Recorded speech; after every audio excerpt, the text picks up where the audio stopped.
peace and threats of international force. The same goes for their leaders. Was Cud leader David Koresh dead or alive when an inferno engulfed his Waco compound? Tests may have the answer. We are presumed guilty. That's it. There is no defense in a case like this. And parents accused of sexual abuse try to clear their names and denounce the therapy that labeled them molesters.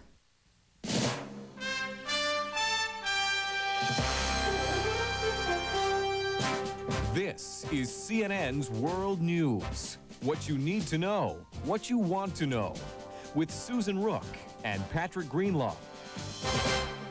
Thank you for joining us. So far, the Clinton administration is finding limited support for airstrikes on Serb forces in Bosnia-Herzegovina.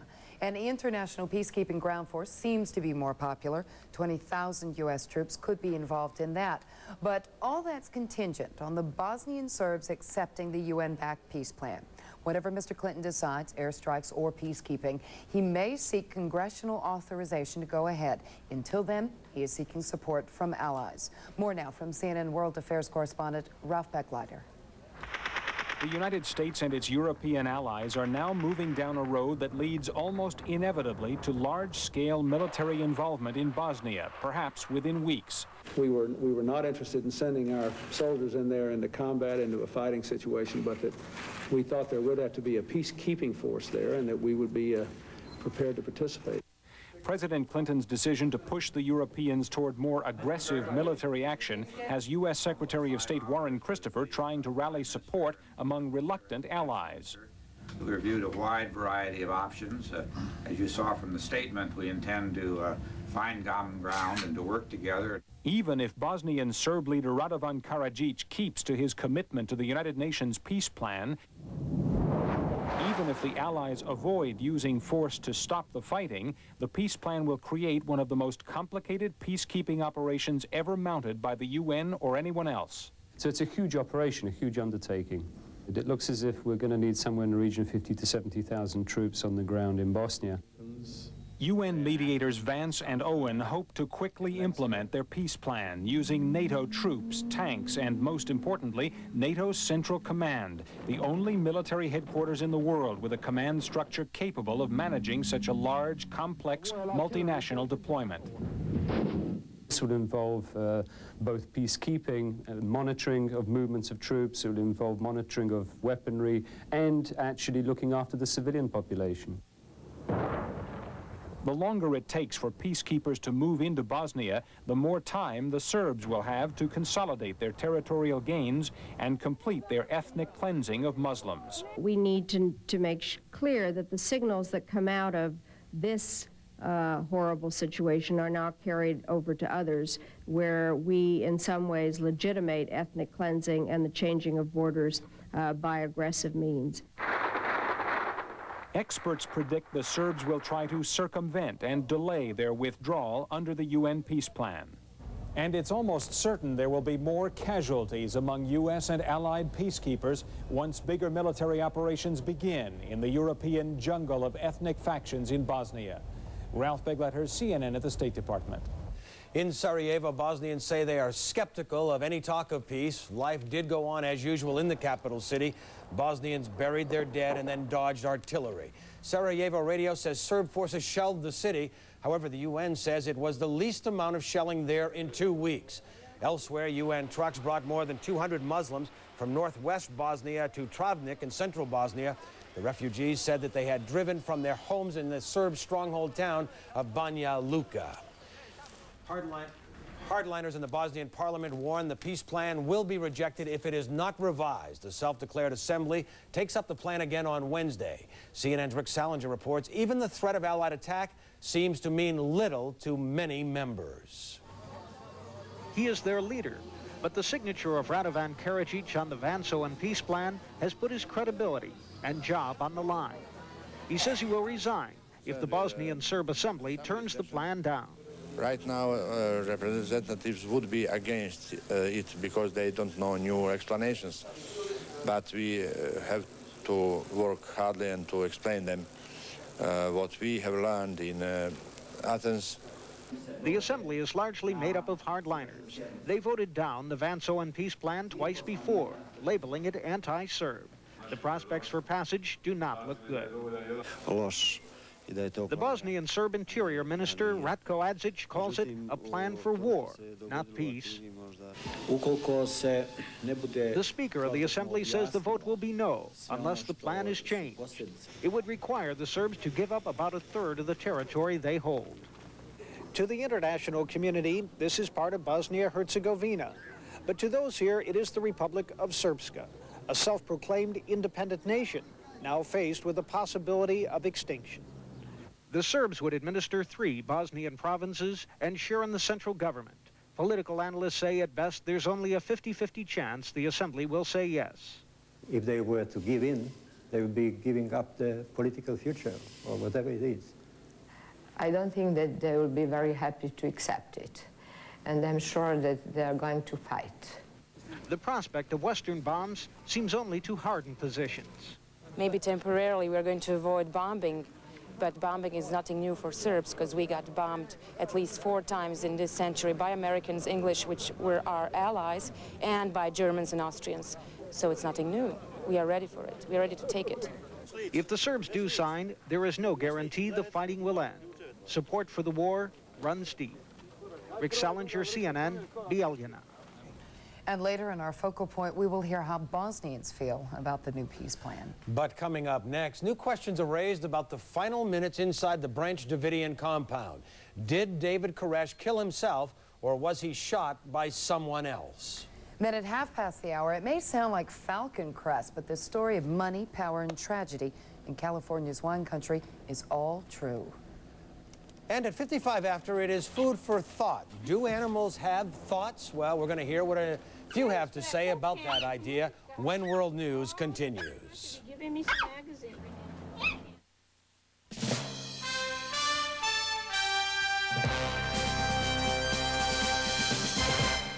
The FBI is saying that X-rays and dental records identify a charred body as that of David Koresh's remains. Preliminary findings show that Koresh died of a gunshot wound in the forehead. Now, further testing of carbon monoxide levels in the body will indicate whether Koresh was alive when fire engulfed the cult compound near Waco, Texas 2 weeks ago. Meantime, Treasury Secretary Lloyd Bentsen has set up a panel to oversee investigation of the failed raid that led to the cult standoff. That panel includes Los Angeles Police Chief Willie Williams, a former Watergate prosecutor, and a Pulitzer Prize-winning journalist. The White House has backed down in a war of words between President Clinton and Robert Dole, the most powerful Republican in the Senate. During humorous remarks at a weekend dinner, Mr. Clinton said Dole wants $23 million federal dollars to turn a senior citizen's home in Kansas into a boathouse. Dole reacted quickly. Quote, "It is a $23 million lie, and there's no way the White House can defend it. And if the White House wants to play hardball, I'm ready to suit up." Late today, the White House said Mr. Clinton made a mistake on the cost, and the president regrets any misunderstanding caused by the hyperbole in his jokes. A U.S. sailor confessed today that he killed a homosexual shipmate in Japan last fall, but he said he was drunk at the time and did not plan the killing. Terry Helvey had been charged with premeditated murder, which carries the death penalty. Now, if the judge accepts his guilty plea to a lesser murder charge, he could face life imprisonment. Helvey admitted being drunk when he kicked fellow sailor Alan Schindler repeatedly, even after Schindler lost consciousness. The victim's mother wants a tough sentence. I believe that he should be put away for the rest of his life and never see the light of day again. If anyone can get drunk and get so angry and can do what he did to Alan, who's saying that once he's released, he won't get drunk and do it to someone else? As long as I'm alive, I will be there. I will be there with articles, I'll be there with the testimony, I'll be there with everything, showing how he brutally killed my son, how I couldn't even recognize his body, and how this man should never be let loose. Helvey testified that he lied earlier when he claimed that Schindler made homosexual advances toward him. The United Nations peacekeeping role enters a new stage tomorrow. The U.S. military would turn over command of Operation Restore Hope in Somalia to the UN. For the first time, UN troops will have the authority to use force to maintain peace. U.S. troops have been leaving Somalia in large numbers the last couple of weeks. More than 4,000 will remain in the African country for about a year. The U.S. government has arrested one of its own employees, accusing him of espionage. Stephen Lawless was arraigned in federal court today, but details of the charges against him were not made public. Still, sources tell CNN he is accused of passing U.S. government secrets to the Greek government during his tour as an employee of the U.S. Embassy in Athens. Investigators are also trying to determine whether Lawless spied for other countries. Colombian officials have heard it before, but drug cartel leader Pablo Escobar is offering to surrender. This letter, reportedly written by Escobar, was found at a Medellin radio station. He offers to turn himself in if his safety is guaranteed. A fingerprint was included as supposed proof of authenticity. Colombia's government had no immediate reaction, but Escobar, you might remember, has now offered to surrender 5 times, but he does remain a fugitive. Israeli Foreign Minister Shimon Peres says Israel favors leaving the Gaza Strip, but only if a peace agreement has been reached beforehand. He also called for an economic confederation between Jordan, Israel, and the Palestinians. Peres made his comments on Israeli television. Now, this is the first time an Israeli cabinet minister has talked of such a confederation. Meantime, in Washington, D.C., progress was reported on the issue of Palestinian self-rule. But the talks stalled over the stumbling block of Israeli return of the Golan Heights. There is no peace in the occupied territories. Israeli troops reportedly killed 4 Palestinians when their car ran a military roadblock. The 4 were allegedly members of a vigilante group connected with the PLO. Still ahead, a story that could affect thousands of families. Charges of alleged sexual abuse against parents from children who are in their 30s and 40s. It is leaving families in shambles. And it is a picture-perfect day for the crew of the Shuttle Columbia.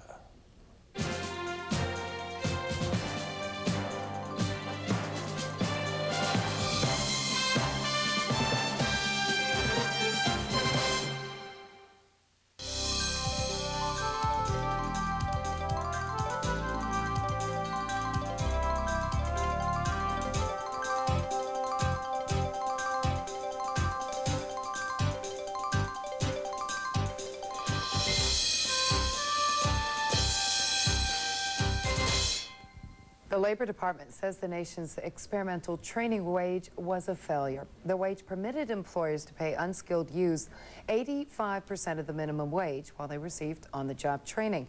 It was passed in 1989 and expired at the end of March. The Labor Department says the training wage was rarely used and there was no evidence that it had any effect on employment. Winter weather is being blamed for a drop in housing activity, but analysts predict a positive turnaround later in the year. The Commerce Department says construction spending dropped 0.8% in March on residential and non-residential building. Consumer activist Ralph Nader is calling for a boycott of the nation's largest underwriter of homeowners insurance. Nader says that State Farm and other insurance companies are using extensive losses from Hurricane Andrew as a pretext for raising rates. State Farm is limiting new business in Florida and Louisiana, which suffered heavy damage last year from Andrew, and in Hawaii, struck by Hurricane Iniki. Historically, the property casualty insurance companies look for a pretext. They look for an excuse where they can engage in wide-scale abandonment, creation of a crisis, leading to a level of high anxiety by customers, and then a slamming of these customers with higher premium prices.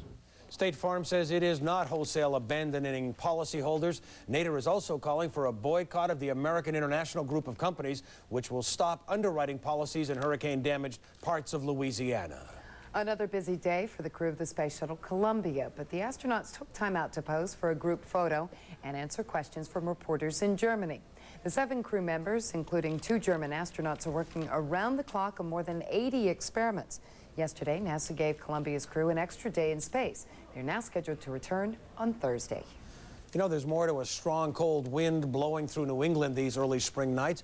If an experiment currently underway in upstate New York is successful, wind could offer the Northeast needed megawatts. CNN's Al Hinman braved an unusual spring snowstorm for a look at the latest in wind power generation for today's Science and Technology Report. Even in spring, it gets cold in the North Country of New York, near Lake Ontario. and it gets windy. This blustery spot is home to a unique experiment in wind power. A pair of utility companies is working with one of the world's largest manufacturers of wind generating equipment to see if their turbines will work in the Northeast. The problem is that the wind here is very unpredictable, suddenly changing from a light breeze to a strong gust that could damage most conventional wind turbines. We did have some gusts this morning that were approaching 60 miles an hour, and we did see turbine number 2 shut down.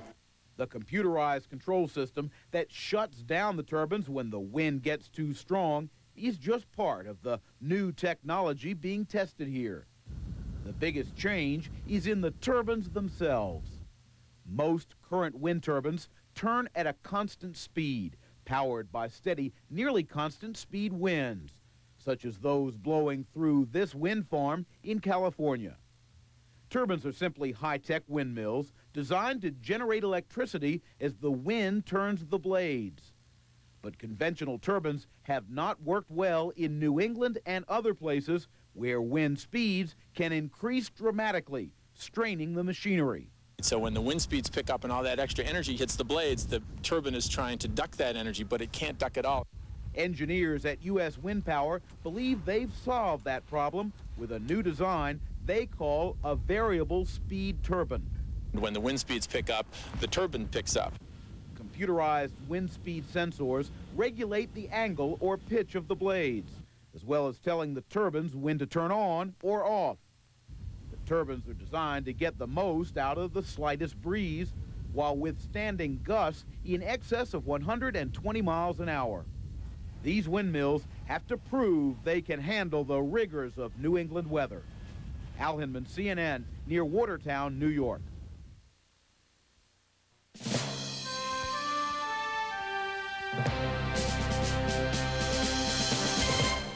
A deadly fire swept through an apartment complex in Los Angeles just a few hours ago. Officials say at least 7 people, including 5 children, were killed in the blaze near downtown LA. About 15 others were apparently injured, some by jumping out of the 2nd or 3rd story windows. Some residents used emergency ladders to escape the fire in the 3-story building. New York police are searching for a motive in the killings of 6 people, including 3 children. All but one had been hacked to death. Police said 2 fires were set inside the apartment in an attempt to cover up the crime. Investigators say some victims had defensive wounds, indicating that they had tried to fight off their attackers. No weapon has been found, but authorities say a cleaver or a machete was used. Police said there was no known motive for the slayings. Winemaker Giulio Gallo is being remembered today as an industry leader. The 83-year-old Gallo died yesterday in an accident on his California ranch.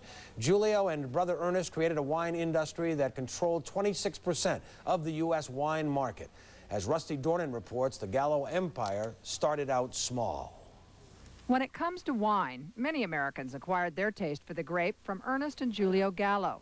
Until Giulio's death Sunday, when his Jeep crashed down a 30-foot embankment on the family's ranch near Modesto, 82-year-old Giulio Gallo had a passion for producing wines. The wines that he and his brother Ernest made fit a drinker's pocketbook as well as palate. They maintained the price advantage and kept increasing the quality of product, which, in my judgment, is the reason why they became the world's largest winery. $1 billion a year winemaking empire, the Gallo label marks 1 bottle out of every 4 sold in the United States, selling about 150 million gallons of wine per year. Ernest and Giulio began working the vineyards in Central California with their father Joseph.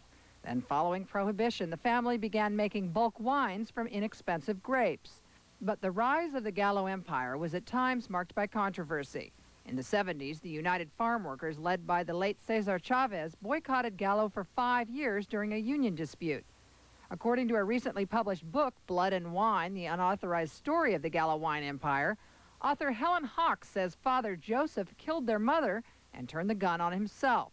Then in 1986, Ernest and Giulio sued their younger brother Joseph for using the Gallo name on his cheese. Joseph then countersued, claiming the name was part of his inheritance.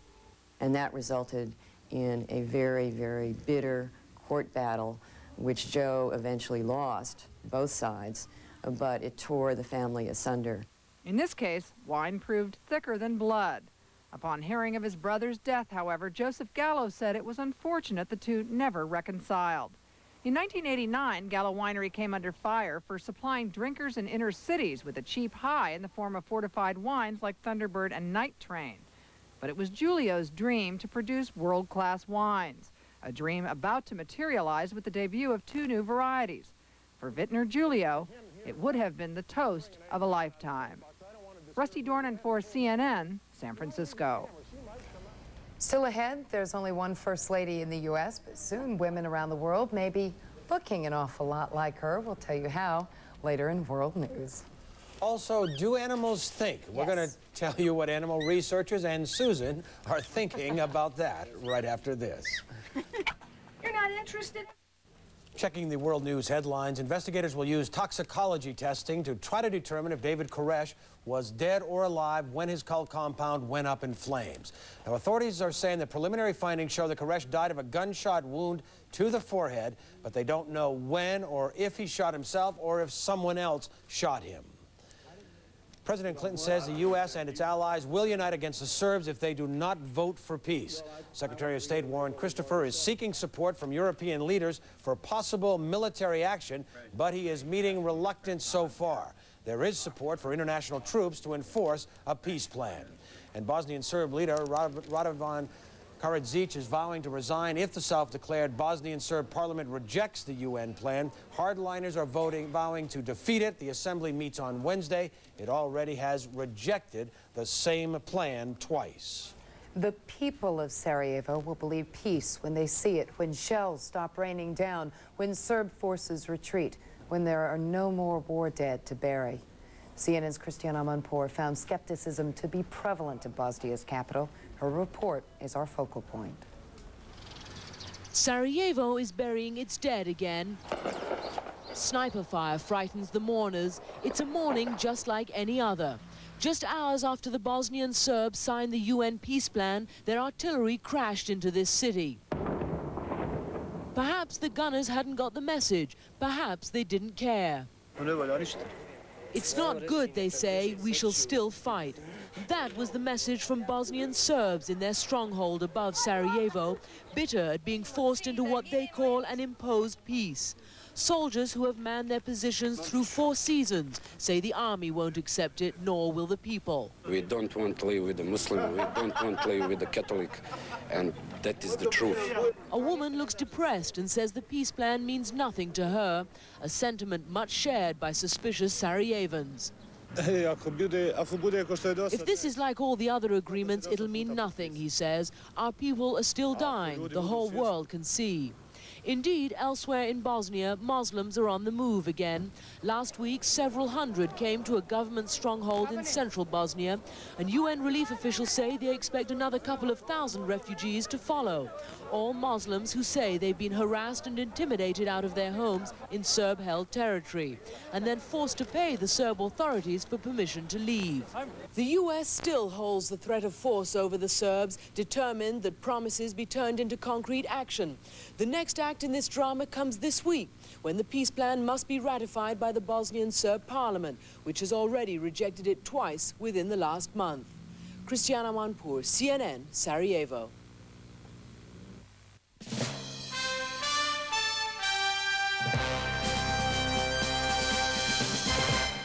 CNN has learned about a genetic experiment on native Alaskans in the 1950s. Military researchers wanted to know if Eskimos had special genes that help them endure the cold. It was thought their thyroid glands may hold the secret, so doctors gave 102 Eskimos radioactive iodine to measure its effect. But no one told the Eskimos the drug was radioactive. The doctor who ran the experiment says it was safe, but a senator calls it a breach of faith. Child abuser, sexual molester, pedophile. Well, they're labels that no one wants, even if he or she deserves it. But what about people who don't deserve it at all? Thousands of parents who have been branded molesters by their adult children claim they have been falsely accused, and they blame the therapy that their children underwent. CNN special assignment reporter Kathy Slobogan examines that therapy in this report. She said it started around 5 years old. I supposedly drugged her mother so that I could take her out of the house at 1 or 2 o'clock in the morning and abuse her. The family's been ruined, but my daughter's been ruined more. She's lost her childhood. She's lost her parents. She's lost her aunts and uncles, you know, everyone. 4 years ago, Liz and Roger LaPlante's world was shattered. Their 33-year-old daughter told them that Roger had sexually abused her in bizarre satanic rituals. I made her murder 3 babies, and she saw me murder so many she lost track. It just didn't happen. The only one that abused my daughter, I think, was their counselors. Roger LaPlante denies the abuse. He's passed a lie detector test supporting his position. There are no legal charges. But his daughter, who's not responded to an interview request, still believes her father's guilty because of memories she recovered during therapy. Memories she believes were repressed for nearly 30 years. We are presumed guilty, that's it. There is no defense in a case like this. The system doesn't work for people like us. In other words, we were accused, tried, convicted, and hung, sentenced without ever meeting anybody and even knowing it was happening. The LaPlantes now have no contact with their daughter. And I assume that you're either falsely accused or very artful liars, one of the two. They've joined a support group of other parents who say they've been falsely accused by children in their 30s and 40s who didn't remember the abuse until they went to a therapist. There are now more than 3,000 of these families. We didn't spend our lives raising our children and taking care of them for this to happen in the ages we're in now. We planned on spending time with our grandchildren, taking them on trips. They've taken our future away, is what's happened here. They've taken our daughter, who I mean, how do you describe a daughter? A daughter is love and caring, and they've just destroyed that. They just kind of come in our life and laid this at our feet. But I was a child molester. Chuck Noah is a man determined to clear his name. A father of 5, grandfather to 10, he too is a parent accused by his daughter of sexual abuse. I just don't want my little children saying Grandpa was a pedophile. I will not stand for it. Chuck Noah has become a one-man crusade against the therapists he feels have brainwashed his daughter and others. 2 years ago, at the age of 33, she accused him of sexually abusing her when she was 6 years old. She says she remembered the abuse in therapy. It all starts with therapists. It all starts with therapists. She said, this is so awful that I have to call my therapist periodically to be sure it's true. The Noahs raised 4 other daughters. All of them say the sexual abuse of their sister never happened. We just know it's not true, and our dad did not do this. There were 5 girls in a bedroom. My mom didn't work, and she didn't have a car, and so I don't know. She doesn't explain a lot of it, but all of it is news to us. Chuck Noah has also passed a lie detector test, but it's made no difference to his daughter or her therapist. They both refuse to be interviewed on camera. The Noah's daughter no longer sees them or comes to family get-togethers. Jean was the closest to her sister. Yeah, I was shocked.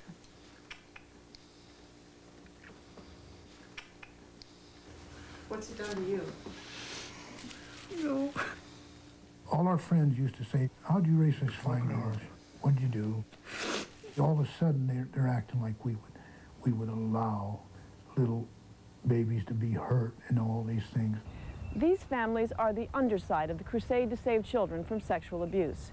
For too long, child abuse was ignored and victims weren't believed. But now the pendulum may have swung the other way. Within the therapeutic community itself, there are fears that a significant number of therapists trained to work with incest victims may see sexual abuse where it doesn't exist. That in their zeal to uncover abuse, they may be inducing so-called repressed memories in vulnerable patients, memories which may be false. The theory behind repressed memory is that small children who are abused bury the memories because they're so traumatic. To get at those memories, therapists use techniques like hypnosis or getting the patient to imagine abuse that might have happened. And there are books, like The Courage to Heal, the Bible of the repressed memory movement. It says things like, if you don't remember your abuse, you're not alone. Or, if you think you were abused and your life shows the symptoms, then you were. Keep going with it. She's got a hold of him. You're doing great. There are many patients who believe in their memories, believe they are the key to their recovery. I feel too disgusted. I can't believe that I met her when someone hurts me. This is an incest survivors therapy group. Linda is symbolically confronting her father for abusing her, abuse she did not remember until she was 33, and which her father denies. I didn't deserve it. I don't want you to ever touch me again. Ever. Good. Say that again. Did you ever touch me? Great, great. Keep going. Repressed memory therapy is one of the fastest growing trends in the mental health field. Many therapists who work in this area say false memories are rare. The number of cases that I've seen where the memories are false are very, very, very few. Psychologist Renee Fredrickson is a leader in repressed memory work. I know there's a group that would like to believe and purports to believe that this problem is caused by therapists misattributing authenticity, and I wish that were true, but it hasn't been what I've seen. There are far more sexual predators than there are bad therapists. The therapeutic community itself has difficulty overseeing what goes on inside the privacy of a therapist's office. The question whether some therapists are leading patients towards memories is a sensitive one and difficult to prove. Because such a large number of families have been wrenched apart through this process, we decided to go into therapy undercover. Before taking that step, CNN consulted a psychologist with extensive expertise in this area. We asked him to help us define symptoms for our undercover producer, which would not necessarily point to child abuse. Basically, I've just been kind of depressed. I guess it started about 8 months ago. Our CNN producer took a hidden camera to tape this therapist, whose identity we decided not to reveal. But she's typical of the type of therapist causing concern. She has counseled at least 6 people we know of who went to her for other reasons and came out accusing their parents of sexual abuse. The words here are her own, but we've substituted another voice. You mean your sexual intimacy? Yeah. Our producer said her depression had affected her marriage and lessened her interest in sex. She discussed her family history, and the therapist asked about childhood memories. At the end of the very first session, the therapist suggested a diagnosis. It seems to me that you have the symptoms of someone who could have experienced some sexual trauma. Our producer never suggested she had been sexually abused and said she had no memory of it. Do you get many women like this? Many. Many. And they forget? Yes. Yes. They forget. They have no idea. In fact, I mean, what you've presented to me, Leanne, is so classic that I'm just sitting here blown away, actually. The therapist then told our producer to read a book about repressed memories. It didn't seem like me. In a second session, our producer expressed strong doubts about the possibility of abuse. The therapist didn't force it, but she went on to describe how repressed memory works. I mean, if something bad happened to you, I would think that you'd remember it. You're right. You're right. If something bad happens, you really remember it. But if something too bad happens to you, so bad that you can't cope with it, you forget it.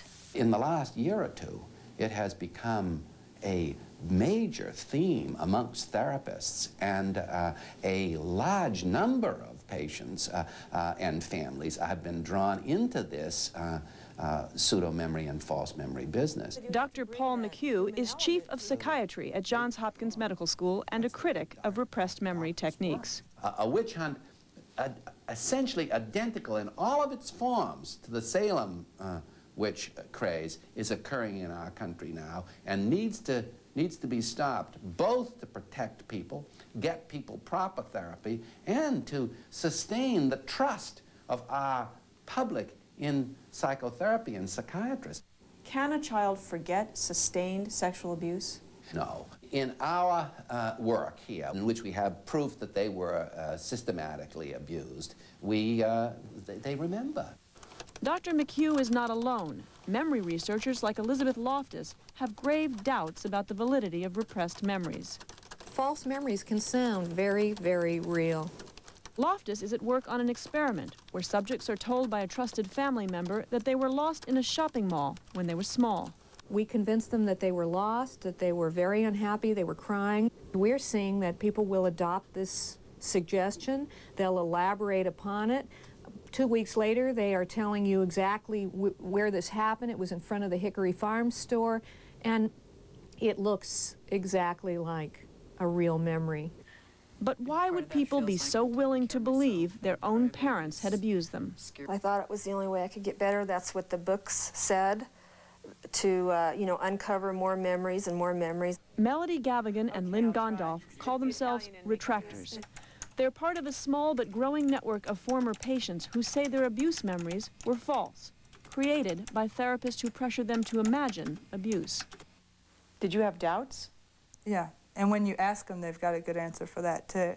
It's normal, it's natural, it's denial. Why would anybody make up these memories if they weren't true? Because it gives you a simple explanation for the pain that you're in. If you go to the right therapist at a right time in your life, seeking an answer and believing the answers you're given, you're susceptible. This can happen to anybody. It's not people who have, quote, problems. This can happen to anybody. You made me feel so ugly. We aren't saying abuse does not happen. Abuse does happen. We are saying our daughter, we did not abuse our daughter, ever. Would not even think of abusing our children or anyone else's children. We love children. The reality is there's a lot of child abuse, a great deal of which is never discovered. And there are many therapists who give their patients appropriate treatment. But if therapists tolerate accusations that are false and families are torn apart in the process, then the fight against the injustice of child abuse may be creating another injustice in its wake. Kathy Slebogan, CNN Special Assignment. And if you would like to write the Special Assignment staff, the address is Post Office Box 2727, Atlanta, Georgia 30301.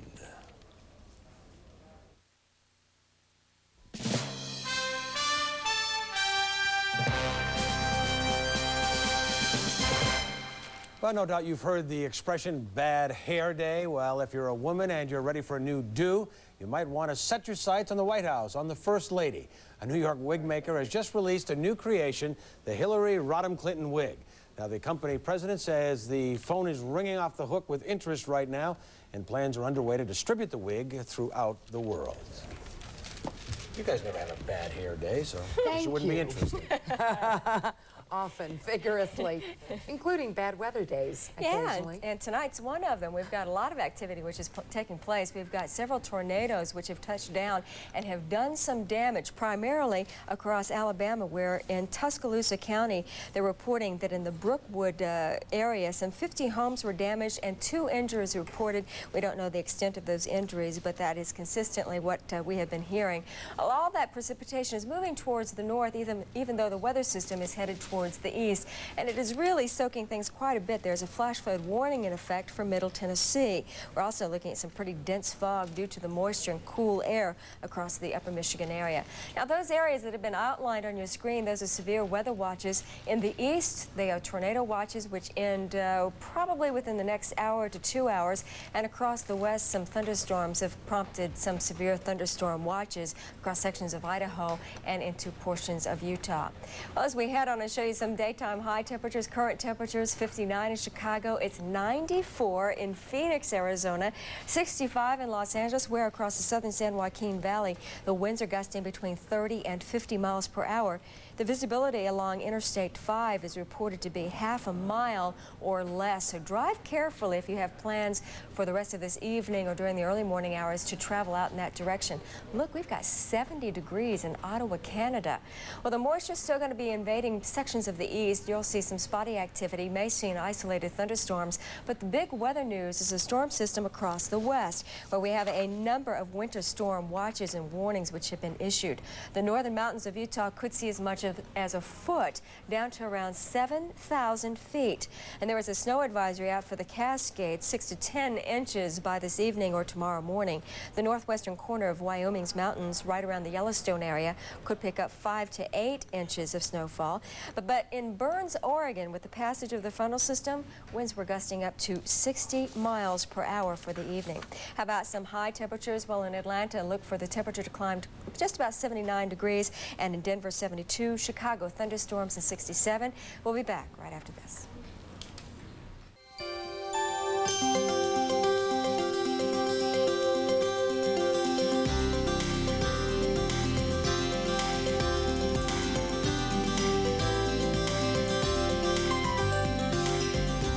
Well, as we take a look at Alaska, Hawaii, and the Caribbean, there could be another round of thunderstorms for San Juan. It will be increasingly cloudy there, and 84 degrees. Cloudy skies for Anchorage, Alaska, and 55. If you're traveling to Honolulu, it'll be mostly sunny and 85. For our international travelers as well as viewers, look for the showers right around Hong Kong. There is an area of low pressure there. There could be an isolated thunderstorm for Singapore, but expect the cloud cover to persist in Tokyo, where the daytime high temperature will climb to 14 Celsius or 57 degrees Fahrenheit. Looking across the European continent, if you're a traveler or if you're a viewer from our international viewers, look for London with partly sunny skies, 17 Celsius. In Copenhagen, partly sunny, 15. Istanbul, a scattered shower. And the same for Kiev. In Malta, looks like it'll be mostly sunny, 22 Celsius or just about 72 degrees Fahrenheit. Patrick? Karen, thank you. Turning everything he touched to gold was the wish of King Midas, as you know. Now along come two Australian scientists who, it seems, can create diamonds on a drain pipe. That's right.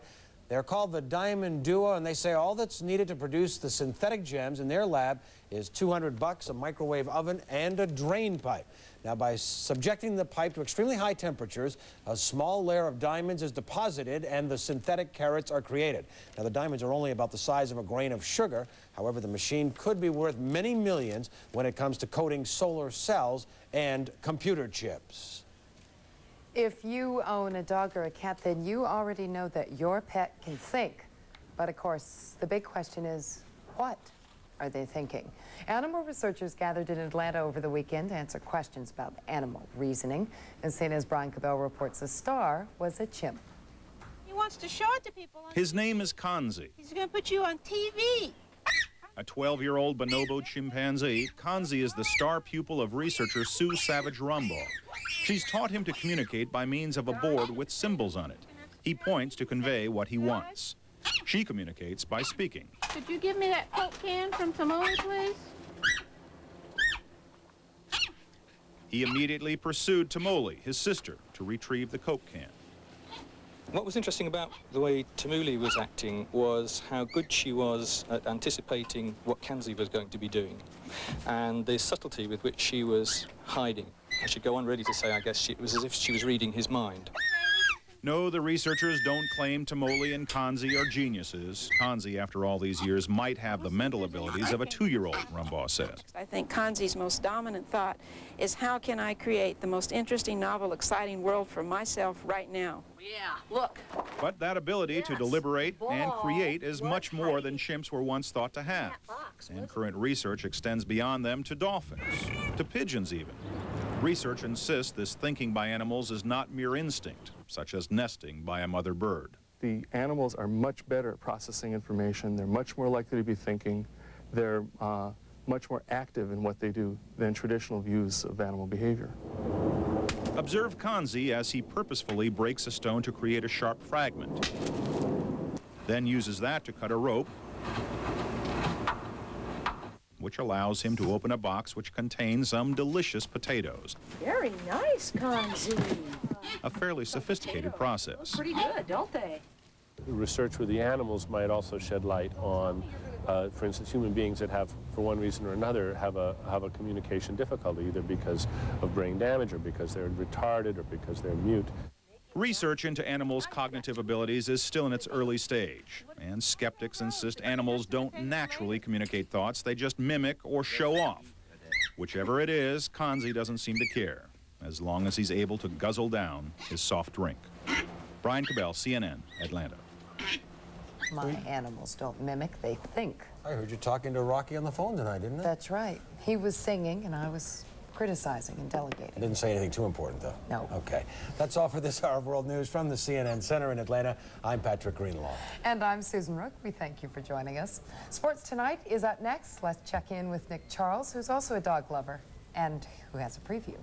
But I don't know how I'm going to top that serious conversation, Susan and Pat. Actually, we're going to talk about animals also. What's great about thoroughbred horse racing? But NBA playoffs arrived again tonight. Plenty of baseball and more. See you in a couple of minutes with a full half hour of sports.